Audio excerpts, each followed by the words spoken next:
Hey guys, it's Paul from Ashen Phoenix, and it's new comic day for the week of June 7th. So we're going to get started right now. Alright guys, Tim from Capes and Scowls, and we're going to talk about the trades that are out this week.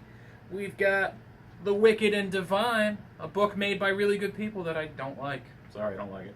People love that book. I don't. Suicide Squad, Volume 2, Going Sane. Paul, you like that, right? He was pretty good. Color Your Own Spider-Man. There's a lot of different eras of Spider-Man in here for you. No, J. Scott Campbell.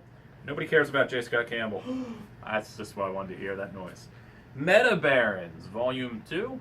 Yes, Volume 2. Meta Barons is a pretty sweet book. We got Abe Sapien, the guy who did Hellboy. You love Hellboy, don't you?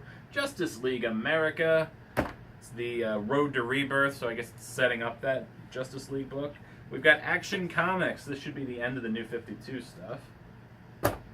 We have Nothing Lasts Forever. I heard this was good. I don't know anything about it. It's an image book, though. We've got Spell on Wheels. Spell on Wheels. And we got Spider-Man Deadpool. And we have a new volume of Injustice with Harley and Shazam on the cover. That's it. First up, we have, there's only one tie-in this week.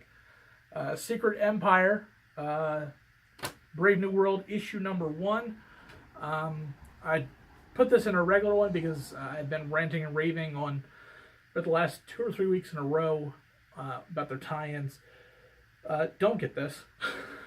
It's absolutely terrible. It's basically just a compilation of stories of people that you probably don't care about, how they're dealing with the occupation.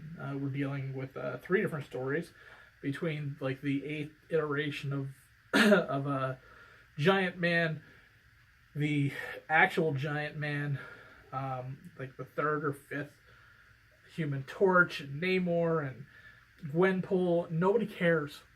Nobody cares. This book is literally a cash grab. There's nothing going on that matters to the story. Don't get it. Don't reward Marvel with their money on this one. Also, the art is great. Is terrible. There's just nothing reading about this book. Alright, gang. Let's talk about Yokai Watch.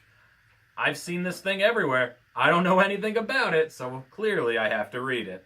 It's basically your cutesy anime show where there's little Pokemon-style creatures that are apparently dead, and they come back, and they fight weird creatures. I don't know. It didn't have much of a plot, but it seemed kind of fun for kids. The dialogue was a little strange. There was a ghost that was kind of like the narrator.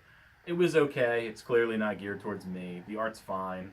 It was alright. I don't know what a yokai is. I don't know why there's a watch. I don't know none of this after reading it. Nothing got solved. There's a cat. He doesn't like being called lame. Does that help you? Anybody? No? Me either. These kids aren't in it. It's really just the cat and that ghost narrator. I don't know. What does the watch do? When does the watch come into play? This is issue 2. There was no watch. Yokai Watch? Watch for the watch? I don't know. All right, guys. Next up, we have X-Men Gold issue number 5. I'm usually pretty high on this book, but this issue is kind of a retread of something called the Phalanx Covenant. If you haven't read that in the 90s, look it up. You can probably get it in your bins for only a couple bucks. But we are dealing with a new Sentinel that can learn from its mistakes and making it harder to battle each time. And it's terrorizing New York City. The art is okay. It's tough to decide whether X-Men Gold or Blue, for that matter, is good on their art because it's a bullpen of artists. So what you might like one month was probably not going to be what you're going to see the next month because every artist comes on for an issue or 2 issues or at max 3 issues before it's somebody else. So you might be able to forgive the art right now because it may change. The writing at least is solid on it. If it is still a retread of a storyline that's, or at least a new take on a storyline that's done before. Pick it up if you are an X-Men fan. If you're not, this is definitely not somewhere to pop in on. Alright guys, it's time for my pick of the week, and of course it's Rock Candy Mountain by that awesome wrestle boy Kyle Starks. This one, we get to see the devil doing stuff. He's been teasing the devil, was following the main character Jackson, and that all comes to a head. We learn the differences between hobos and tramps. There's a lot of good knowledge in the back about the devil. It's a weird sentence. And it was a lot of fun. The art was insane.